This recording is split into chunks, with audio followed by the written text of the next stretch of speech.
Back, Mr. Quigley, 5 minutes. Thank you, Mr. Chairman. Thank you, Director, for your service. So you said you became aware of U.S. persons' interactions with the Russians, and you've mentioned your radar going up. Is a part of that who the Russians were that were meeting? I'm sorry? Was part of your concern not just the fact that there were interactions, but who the particular Russians were? Yes, it was on both sides. Yeah. Not just the nature of the context and the communicants or the yeah, and it's not just the fact that they met. Right. You said, and I want to make sure I had your words correctly. You knew that meant there was a basis to pull these threads. Can you elaborate on what that means generally?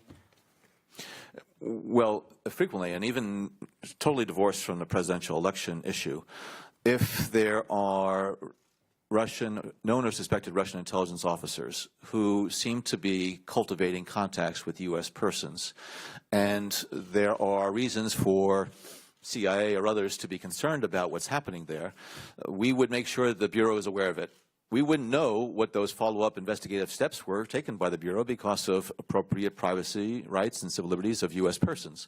But the Bureau has the primary responsibility in U.S. soil to follow its counterintelligence leads wherever they may go.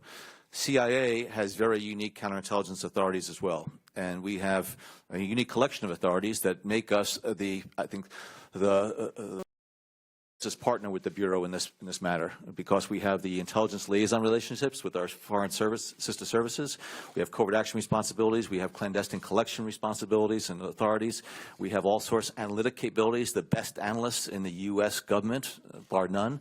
And so that combination of talent and capabilities is able to give the Bureau what they need. And that's why any type of suspicion that we have that something may be afoot here, that the Russians are trying to get, and it's not just the Russians, it's other foreign services as well, we make sure the Bureau is fully apprised of that. And that's why we have FBI agents who are serving inside of CIA's counterintelligence elements. Thank you. Switching topics here. Ms. Spear mentioned the sanctions and how they're impacting the Russians. You talked about how the Russians are attempting to avoid these sanctions and getting aid from others, but do they also use money laundering, correct? Yes, they do. And can you elaborate just how extensive that is and where they're doing it primarily?